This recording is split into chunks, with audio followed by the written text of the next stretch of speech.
Assalamualaikum warahmatullahi wabarakatuh. Ini pertemuan berikutnya untuk dokumentasi keperawatan, yaitu masih lanjutannya untuk pertemuan yang kemarin, yaitu tentang konsep dokumentasi keperawatan. Kalian sekarang yang dibahas adalah macam-macam atau pokoknya macam tentang format, macam-macam atau bentuk-bentuk dari format dokumentasi keperawatan.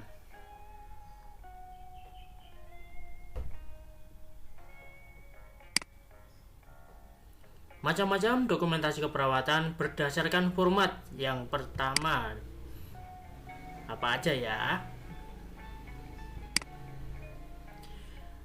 Menurut Aziz Alimul, ada 5 bentuk format yang biasa digunakan. Yang pertama, format naratif. Yang kedua, format Swappier. Yang ketiga, format fokus atau DAR. Yang keempat, format DAE. Yang kelima, catatan perkembangan ringkas atau flowsheet atau checklist. Berikut penjelasannya. Format naratif, catatan harian atau format cerita yang digunakan untuk mendokumentasikan peristiwa-peristiwa keperawatan pasien yang terjadi selama jam dinas.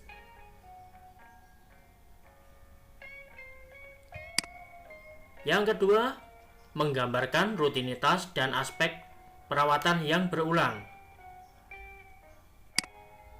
Dan yang ketiga, lebih singkat dan lebih bermakna. Jadi isinya itu sangat pendek, tapi dijelaskan rinci.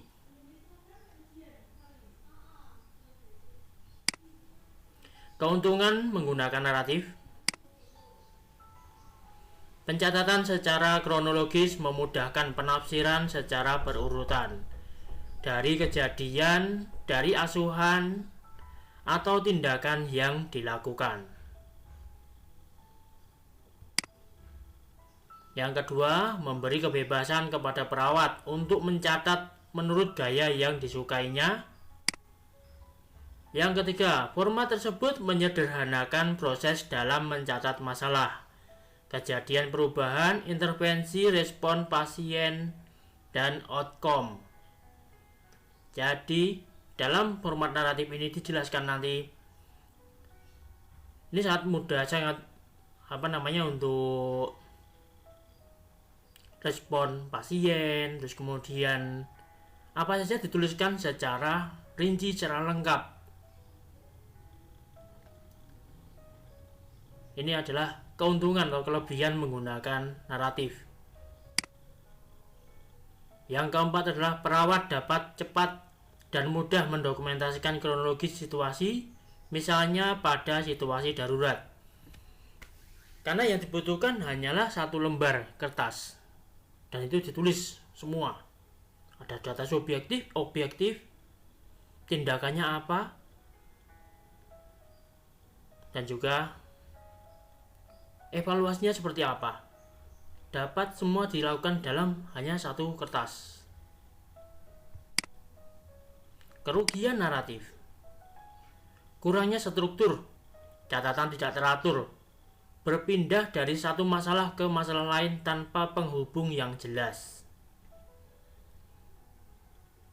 Ini juga yang menyebabkan kurang jelas, seperti kertasnya mungkin bisa tercampur dengan kertas yang lain. Menghabiskan waktu. Yang kedua ya, menghabiskan waktu. Perencanaan dan evaluasi tidak ada penekanan.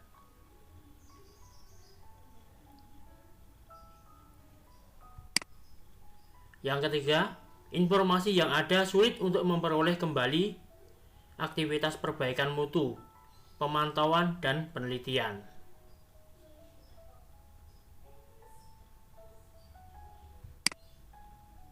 Yang keempat, tidak selalu mencerminkan pemikiran yang kritis, membantu dalam pembuatan keputusan, dan menambah kemampuan perawat untuk menganalisis data dan menarik kesimpulan yang tepat. Karena apa? Isinya itu seperti catatan sementara. Jadi kurang adanya penjabaran dalam pengkajian ke pasien. Ini contoh format naratif. Jadi cuma ada catatan perawat, resiko terjadi infeksi pukul 22.00, tangan saya terasa panas. Ini kata pasien ya. Dan di sini nggak ada pasien mengatakan tangan saya terasa panas. Ini bisa jadi informasi dari luar pun juga akan masuk ke sini, yang akan menyulitkan bagi seorang petugas.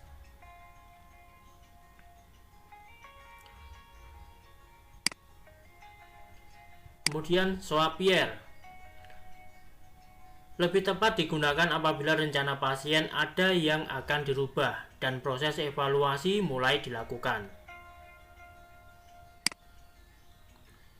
Subjektif. Jadi Soapier itu adalah singkatan. S-nya itu subjektif. Data dari klien yang diperoleh dari anamnese atau aloanamnese.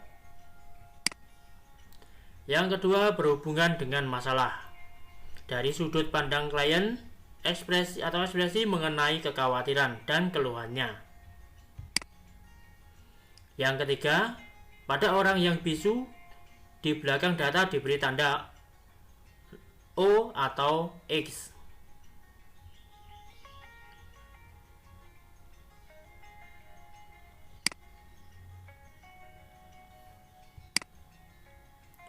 Yang berikutnya O, objektif. Pendokumentasian hasil pemeriksaan fisik klien, pemeriksaan laboratorium atau pemeriksaan diagnostik lainnya, catatan medik dan informasi dari keluarga atau orang lain. Assessment. Pendokumentasian hasil analisis dan interpretasi data subjektif dan objektif, termasuk dalamnya adalah kesimpulan. Jadi kesimpulan dari tindakan dari subjektif dan objektif yang didapat dari pasien disimpulkan di sini di asesmen letaknya. Yang meliputi diagnosa keperawatan atau diagnosis. Yang kedua, diagnosa atau masalah potensial. Yang ketiga, antisipasi diagnosa atau masalah potensial dan tindakan segera. Yang P-nya planning. Rencana asuhan yang akan dilakukan berdasarkan hasil analisis dan interpretasi data. Implementasi. Ini adalah tindakannya. Evaluasi atau catatan perkembangan. Kalau menggunakan cara yang lain. Oke. Reassessment. Ini kalau ada perubahan. Melakukan pengumpulan data kembali jika hasil pelaksanaan tindakan tidak sesuai dengan yang diharapkan. Jadi kalau dievaluasi ini hasil dari tindakan keperawatan yang kita lakukan tidak menghasilkan tujuannya dari tindakan ini tidak tercapai atau masalah tidak teratasi, dilakukan pengkajian ulang, namanya reassessment. Jadi dilakukan pengkajian ulang dan disimpulkan kembali masalahnya klien itu apa.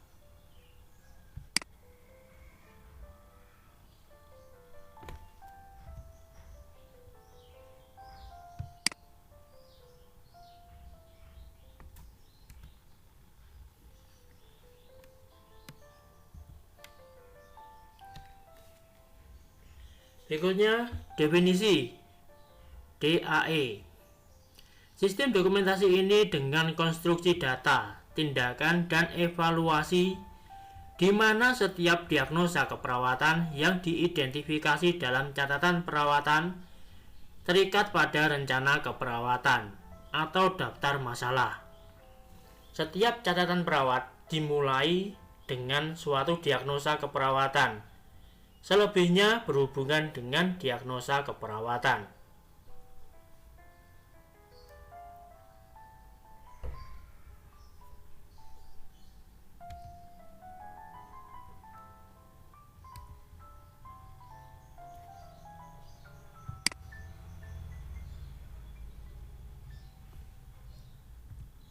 Komponen DAE, D atau datum atau data, yaitu data subjektif dan data objektif. Yang A-nya yaitu tindakan keperawatan segera atau yang akan dilakukan. Atau kalau yang di Swappier tadi, ini bisa sebut planning intervensi ini. Jadi di sini nggak ada rencana tindakan, nggak ada kesimpulan rencana tindakan, tapi langsung dari data subjektif dan objektif kemudian ada tindakan. Jadi kesimpulannya sama rencana tindakan di komponen DAE ini masuk di D. Data kemudian langsung disimpulkan di sini, kemudian setelah disimpulkan rencana tindakannya, yaitu langsung tindakan A. Yang E-nya evaluasi, untuk melihat respon klien terhadap tindakan medis dan tindakan keperawatan yang telah diberikan kepada klien.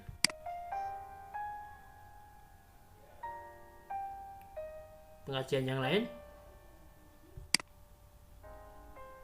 di penjelasannya yaitu pengajian ya, meliputi review dari aktivitas sehari-hari yang difokuskan pada ringkasan tertulis yang ditujukan pada diagnosis keperawatan dan masalah klien. Berikutnya rencana keperawatan. Oh iya, tadi saya sebutkan tidak ada rencana, tapi di sini ada rencana. Oke, nanti saya jelaskan ya. Rencana keperawatan dalam DAE ada dua bagian. Yang pertama, catatan permanen. Yang kedua, digunakan sebagai lembar kerja dan kombinasi informasi dari flowsheet.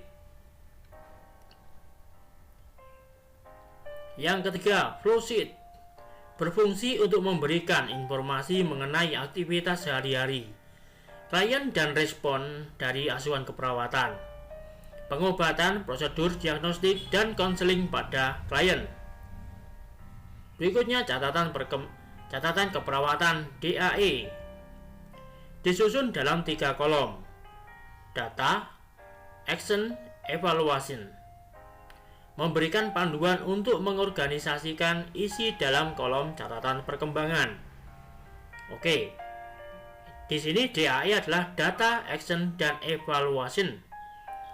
Maksudnya tadi saya sebutkan ada perencanaan, padahal yang pertama nggak ada perencanaan.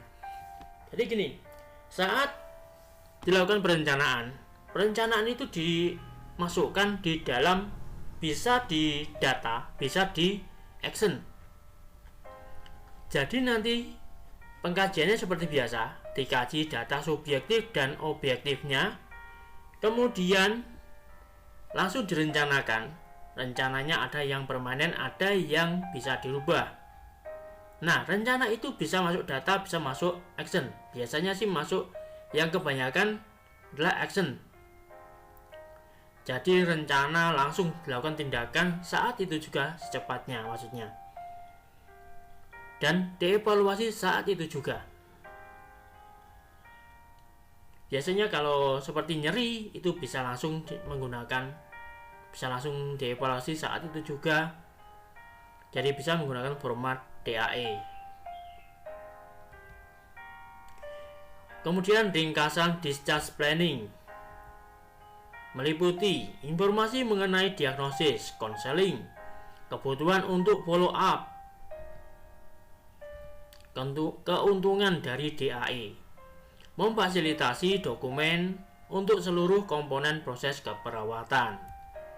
Yang kedua, format DAE membentuk suatu pemecahan masalah. Ya, karena formatnya sangat simpel dan isinya pun juga simpel. Format DAE mengembangkan dokumentasi yang lebih efisien karena formatnya yang kecil ya. formatnya simple.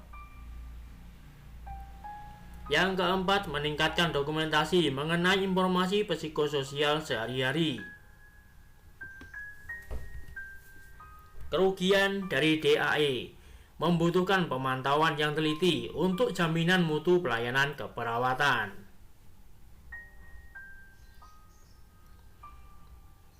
Yang kedua, pengembangan dari format membutuhkan banyak waktu.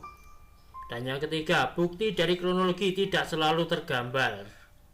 Jadi di sini mungkin untuk tindakan keperawatan yang butuh yang cepat dan harus selesai satu juga. Biasanya kalau yang dilakukan pakai format DAE yang sering itu adalah di poli atau IGD karena butuh cepat. Tapi biasanya kalau kayak di IGD atau di poli nanti akan ada petugas sendiri atau kita yang akan nyalin menjadi format Swappier agar bisa dibaca dan mudah dipahami oleh perawat ruangan. Jadi nggak cuma yang dari poli atau yang dari IGD saja yang mengerti, biar nanti dari ruangan nggak tanya-tanya lagi. Pasien sudah sampai di ruangan, kita masih ditanya-tanya lagi.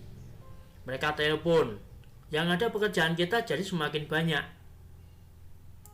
Makanya kalau kita menggunakan format DAE, otomatis nanti kita juga akan menyalinnya kembali menjadi format Swappier, karena Swappier itu yang paling sering digunakan untuk saat ini karena itu yang paling jelas, kronologinya juga tergambar di sana.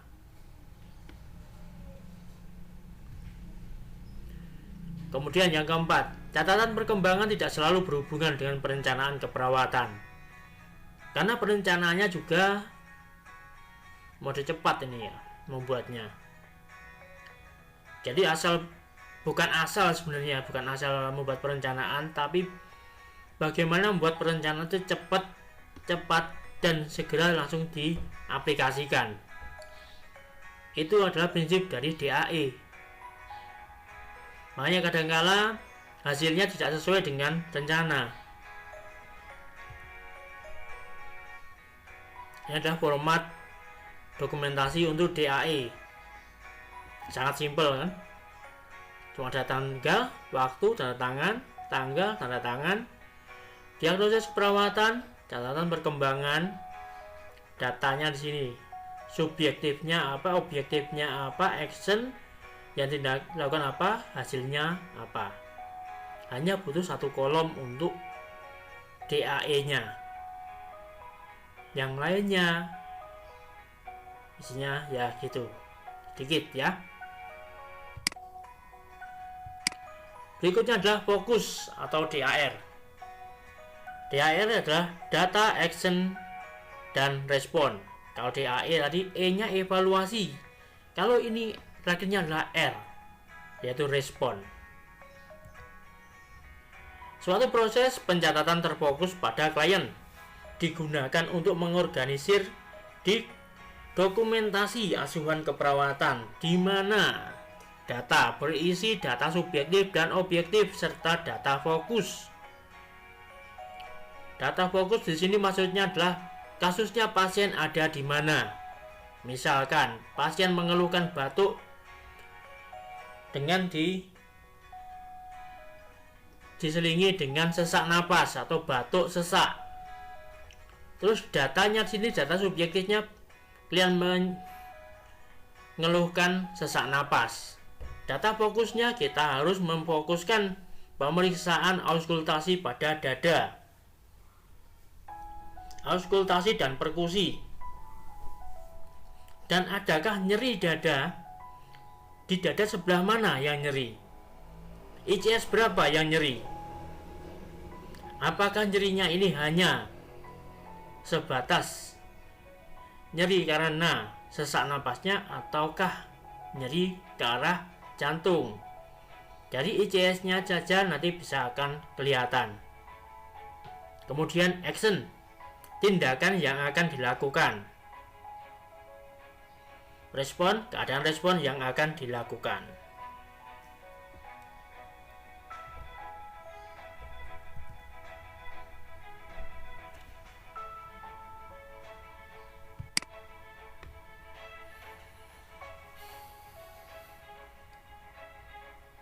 Berikutnya flowsheet atau checklist. Memungkinkan perawat untuk mencatat hasil observasi atau pengukuran yang dilakukan secara berulang, yang tidak perlu ditulis secara naratif, termasuk data klinik klien tentang tanda-tanda vital, dalam kurung tekanan darah, nadi, suhu, dan RR, berat badan, jumlah masukan dan keluaran cairan dalam 24 jam, dan pemberian obat. Oleh karena itu, flowsheet lebih sering digunakan di unit gawat darurat, terutama data fisiologis. Dalam flowsheet ini kita hanya butuh satu kertas kecil yang isinya sebagai berikut seperti yang ada saat ini terpampang ini ya. Yang paling sering itu tertulis TTV saja. BB itu jarang ada. Karena yang paling urgent itu adalah tensi, nadi, suhu, dan RR. Dan ditambah lagi jumlah masukan dan keluaran cairan, minumnya berapa liter, terus kemudian infusnya yang dimasukkan cairan apa, dan habis berapa kolop selama 24 jam. Dan kemudian urinnya itu keluar berapa liter, termasuk juga pemberian obat.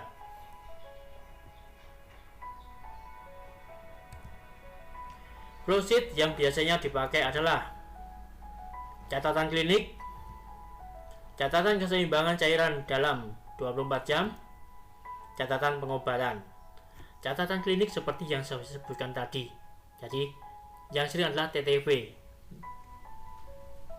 Jadi tensi, nadi, suhu, dan respiration rate. Terus catatan keseimbangan cairan adalah cairan yang masuk dalam tubuh, baik itu lewat minuman atau lewat cairan infus. Yang keluar itu yang bisa diukur adalah yang berupa urin, atau kalau pasien muntah, kira-kira muntah berapa kali, dan kira-kira seberapa banyak yang dimuntahkan. Kemudian catatan pengobatan.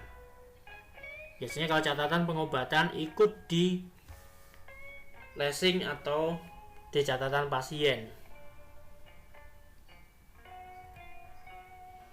Berikutnya catatan harian tentang asuhan keperawatan. Yang catatan hariannya biasanya ini adalah evaluasi. Isinya evaluasi, atau yang sering digunakan adalah Swappier, format Swappier. Dalam menuliskan catatan perkembangan diperlakukan beberapa hal yang perlu diperhatikan, antara lain adanya perubahan kondisi pasien,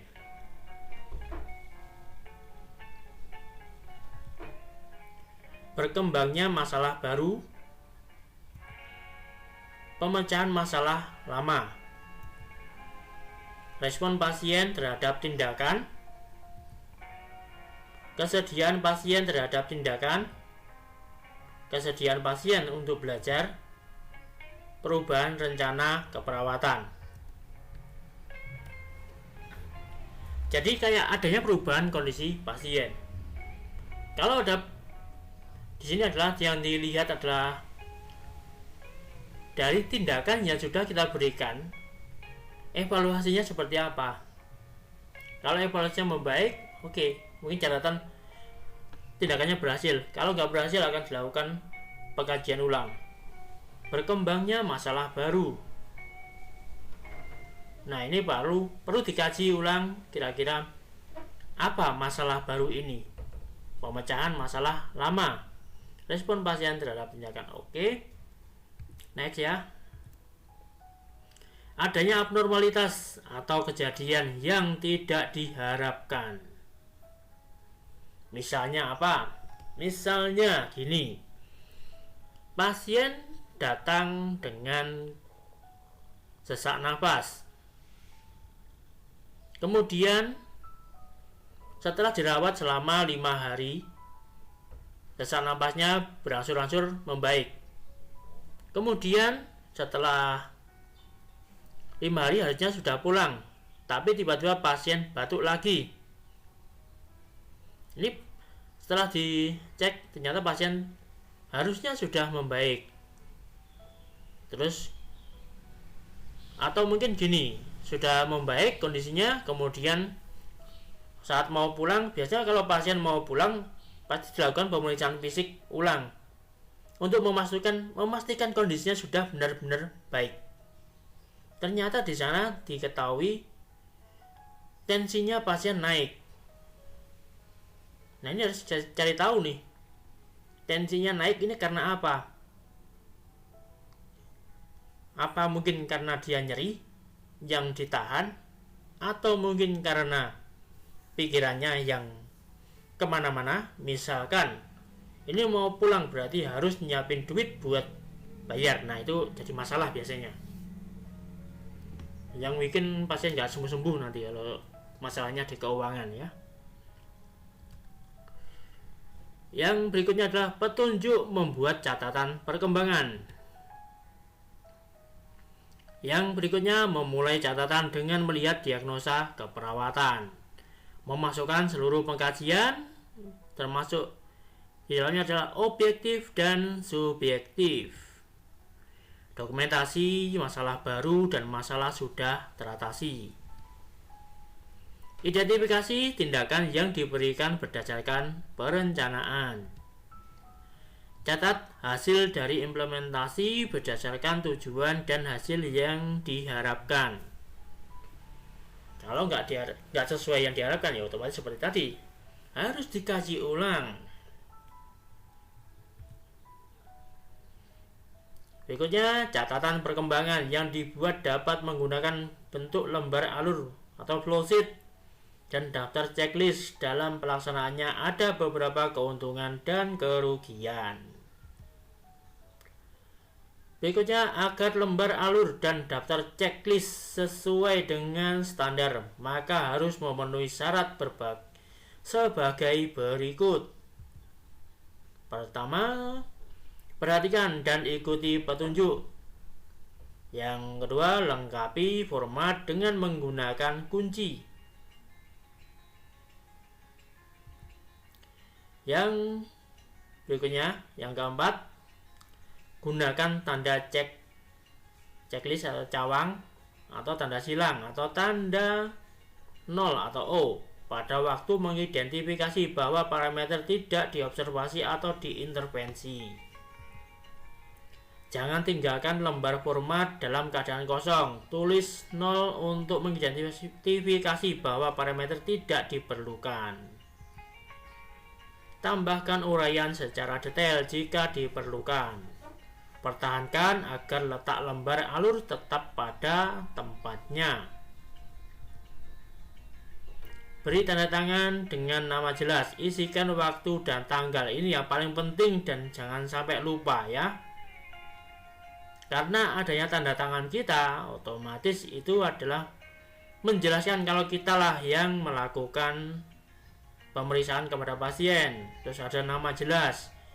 Kalau perlu ada NIK kita. Apalagi sekarang teknologi sudah canggih. Kalau perlu lagi foto, difoto pakai handphonenya masing-masing. Diisikan waktu dan tanggal, waktu pemeriksaan, waktu pengkajian. Karena ini membantu untuk asuhan keperawatan berikutnya. Lembar alur dapat digunakan untuk mendokumentasikan pertama, aktivitas sehari-hari, tanda-tanda vital, kesinambungan cairan, pengkajian kulit, gangguan sistem tubuh, pemantauan prosedur keperawatan, pemberian obat-obatan,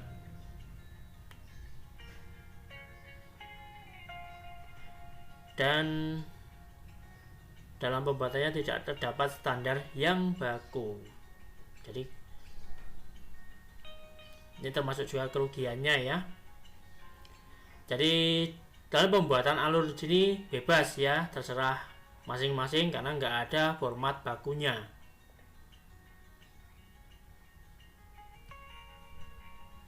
Model pendokumentasian menurut Nur Salam. Yang pertama SOR, Source Oriented Record. Yang kedua POR, Problem Oriented Record. Yang ketiga Progress Oriented Record. Yang keempat Testing by Exception. Yang kelima PA, Problem Intervention and Evaluation. Yang keenam Focus. Oke, yang pertama SOR. Model ini menempatkan catatan atas dasar disiplin orang atau sumber yang mengelola pencatatan. Catatan berorientasi pada sumber yang terdiri dari 5 komponen.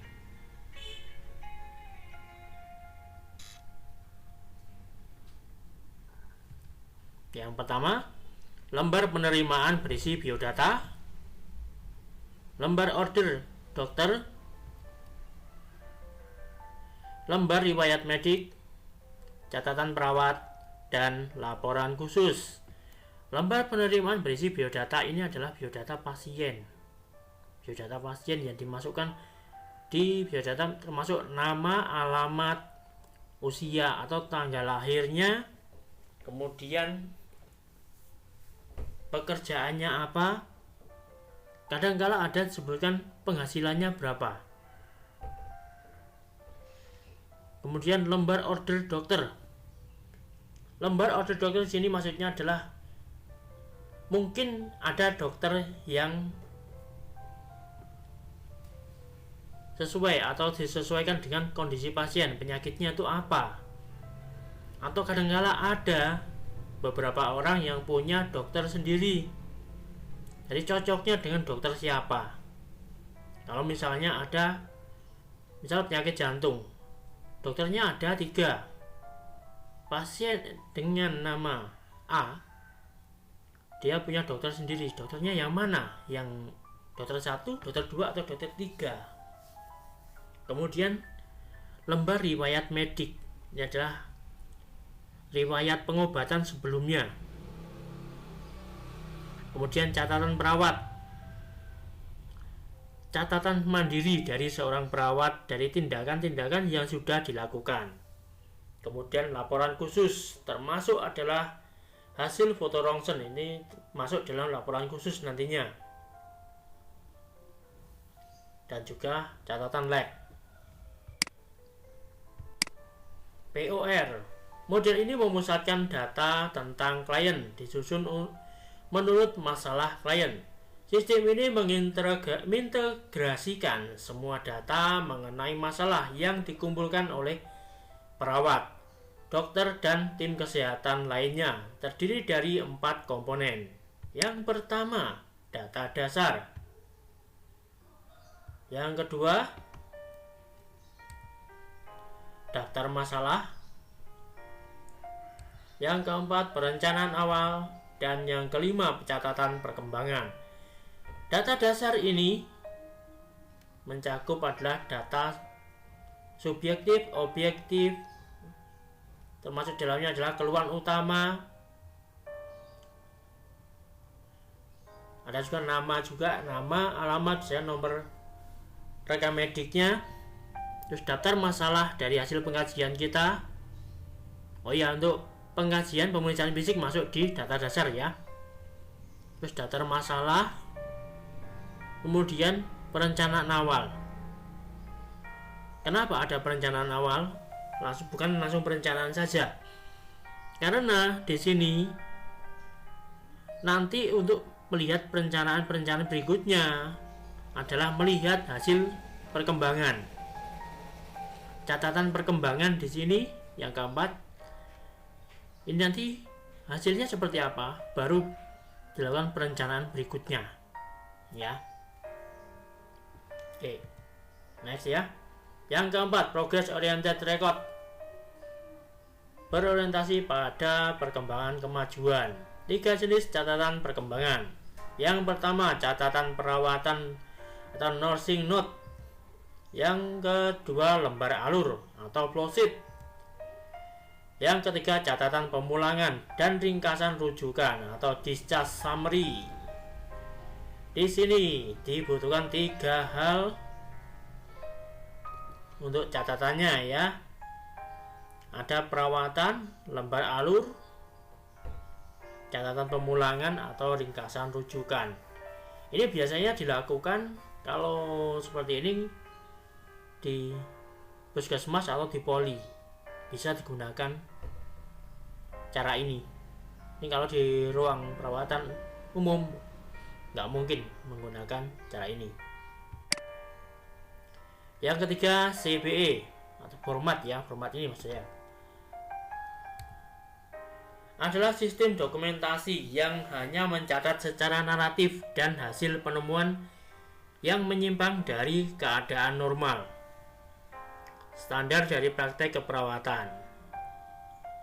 Yang kelima, PIE, Problem Intervention and Evaluation, adalah pencatatan dengan pendekatan orientasi proses dengan penekanan pada proses keperawatan dan diagnosa keperawatan.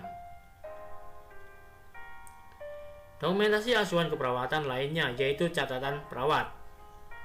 6 bentuk format catatan perawat atau nursing note. Nursing note antara lain CP1A, di mana data telah dikaji melalui format pengkajian. Data dasar dikelompokkan menjadi data subjektif dan data objektif yang dikenal sebagai data fokus. CP1B adalah format yang digunakan perawat untuk membuat analisa data dan mengidentifikasi etiologi dan masalah klien. Yang ketiga, CP2 yaitu format catatan perawatan yang berisikan masalah atau diagnosa keperawatan, tanggal ditemukan masalah dan teratasinya masalah klien.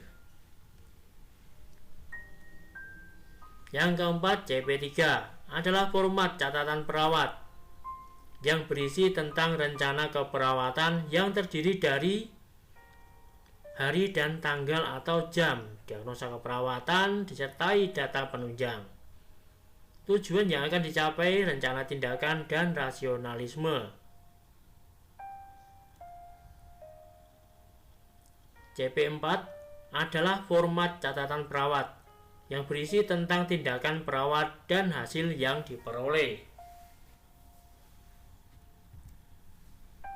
Yang kelima atau CP5 adalah format catatan perawat yang berisi tentang catatan perkembangan pasien yang terdiri dari hari, tanggal, diagnosa, nomor diagnosa, jam atau waktu, data swab. Swab itu isinya subjektif, objektif, assessment, dan planning. Yang ketujuh adalah CP6, yaitu format catatan perawat yang berisi tentang resum akhir atau ringkasan pasien pulang.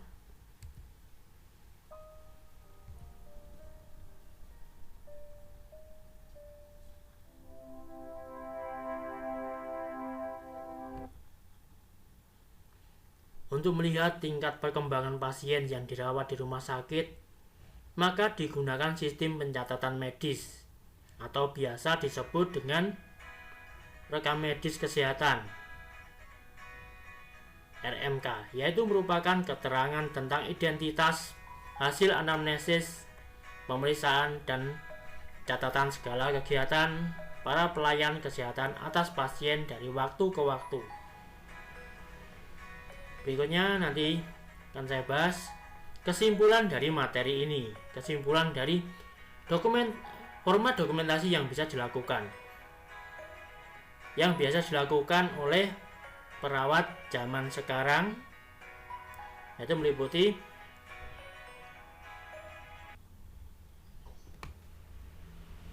kesimpulannya,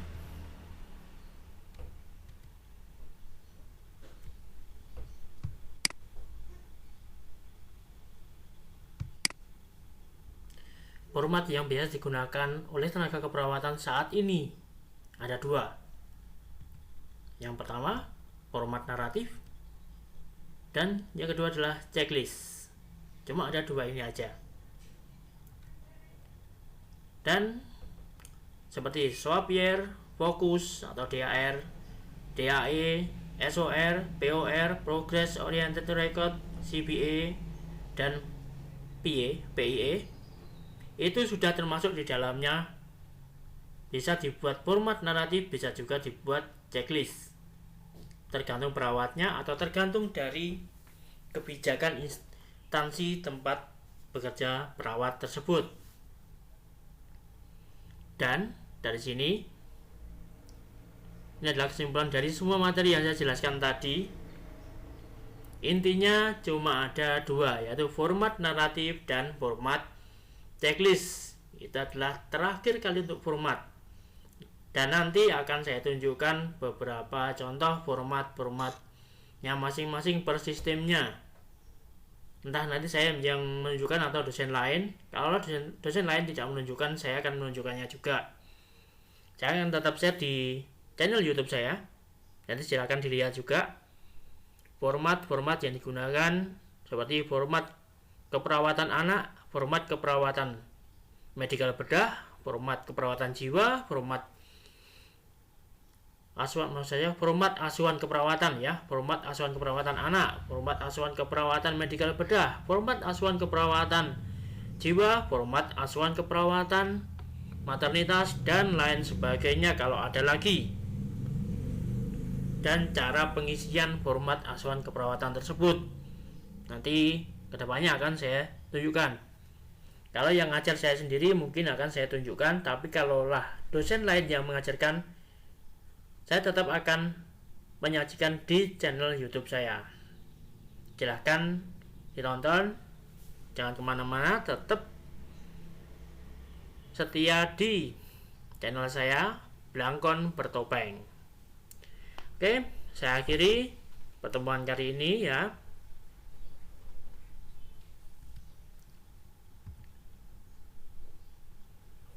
Wassalamualaikum warahmatullahi wabarakatuh.